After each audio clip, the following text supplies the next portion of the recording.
Assalamualaikum warahmatullahi wabarakatuh. Baiklah, di sini saya akan membahas tentang algoritma, priority, dan round robin pada sistem operasi. Algoritma penjadwalan CPU yang telah dibahas sebelumnya, yang pertama itu first come first serve first (FCFS).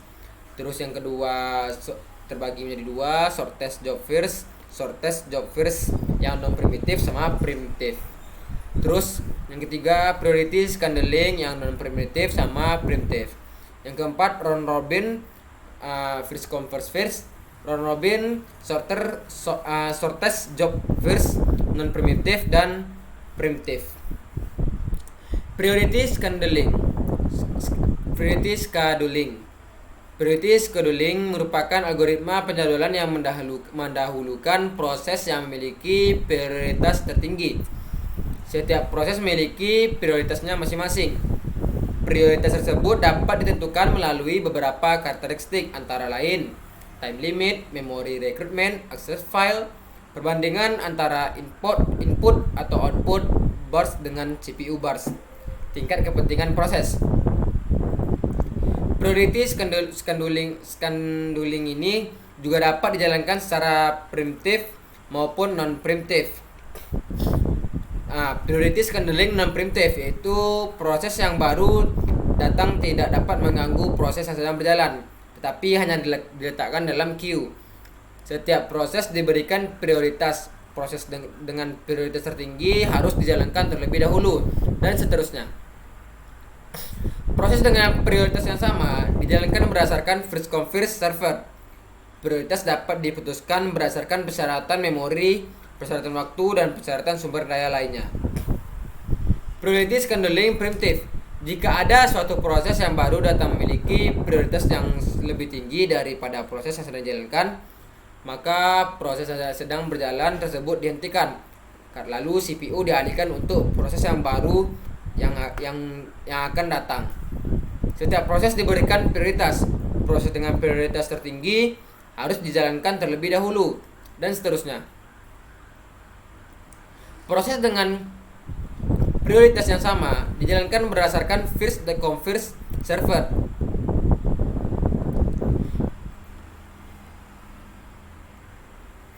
Prioritas dapat diputuskan berdasarkan persyaratan memori, persyaratan waktu, persyaratan sumber daya lainnya. Contohnya, proses pertama waktunya 6, prioritasnya 4, kedatangannya 0. Proses kedua waktunya 8, prioritasnya 1, kedatangan 0. Proses ketiga waktunya 7, prioritasnya 3, kedatangannya 0.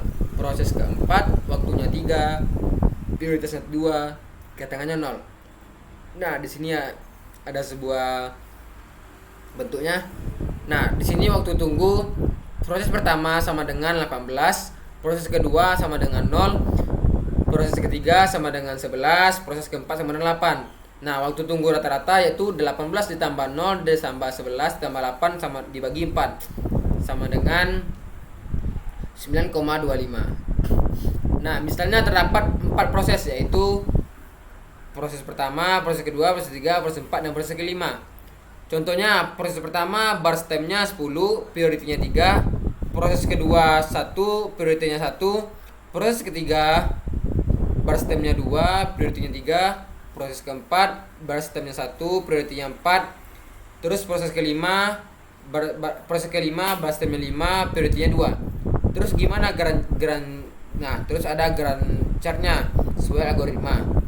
Nah, terus karena algoritma PS mendahulukan proses yang akan running terlebih dahulu dilihat dari jumlah parity, maka waktu tunggu untuk proses pertama adalah 6, proses kedua adalah 0, proses ketiga adalah 16, proses keempat adalah 18, proses kelima adalah 1. Nah, rata-rata waktu tunggu adalah P1 ditambah P2, P3 ditambah proses keempat ditambah proses kelima, yaitu bagi 5. 6 ditambah 0 ditambah 16 ditambah 18 ditambah 1 dibagi 5, yaitu 8,2 milidetik.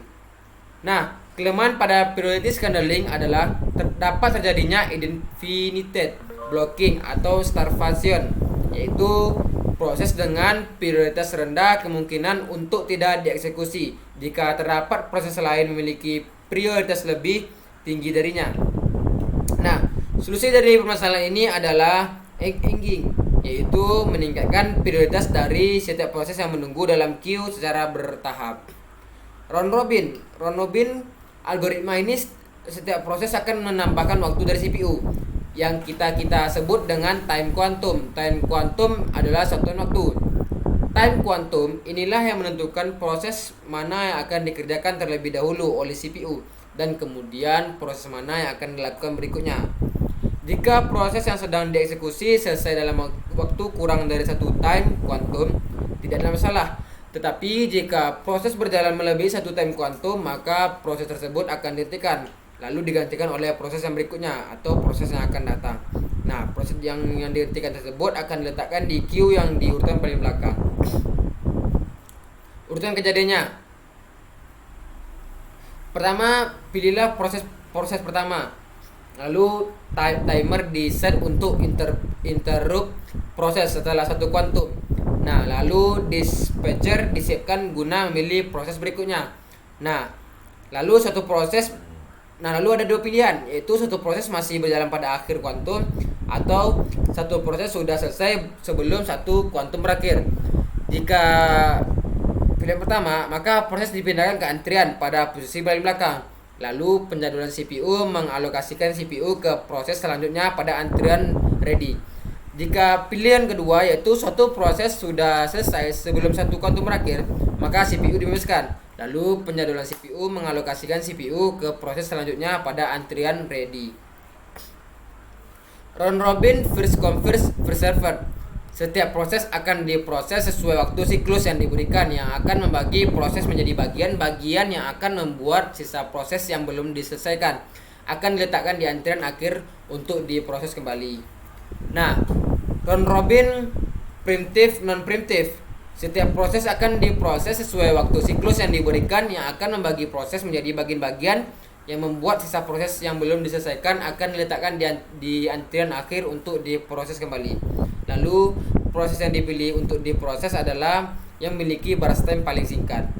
Nah, contohnya proses pertama durasinya 3, urutannya 1, kedatangannya 0. Proses kedua durasinya 4, urutannya 2, kedatangannya 0. Proses ketiga durasinya 3, urutannya 3, kedatangannya 0. Nah, di sini ada grand chart-nya asumsi kuantum waktu sama dengan 1 unit. Proses pertama, proses kedua, dan proses ketiga tidak pernah diblokir. Nah, waktu tunggunya, proses pertama 2 ditambah 2 sama dengan 4.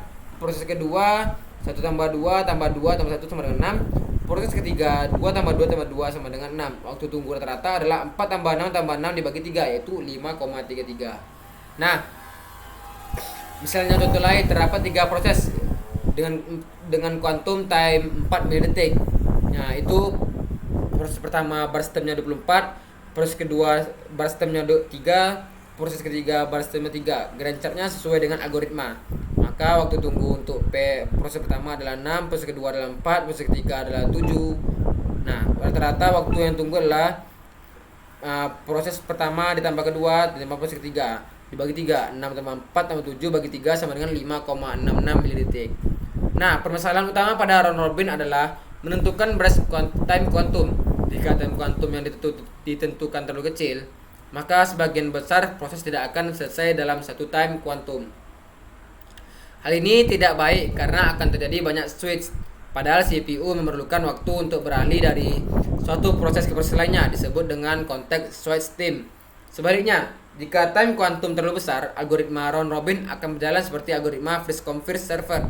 Nah, terus jika time quantum yang ideal, maka 80% dari total proses yang memiliki CPU burst time lebih kecil dari satu time quantum. Nah, segini saja pembahasan saya pada kali ini. Apabila ada kesalahan mohon dimaafkan. Assalamualaikum warahmatullahi wabarakatuh.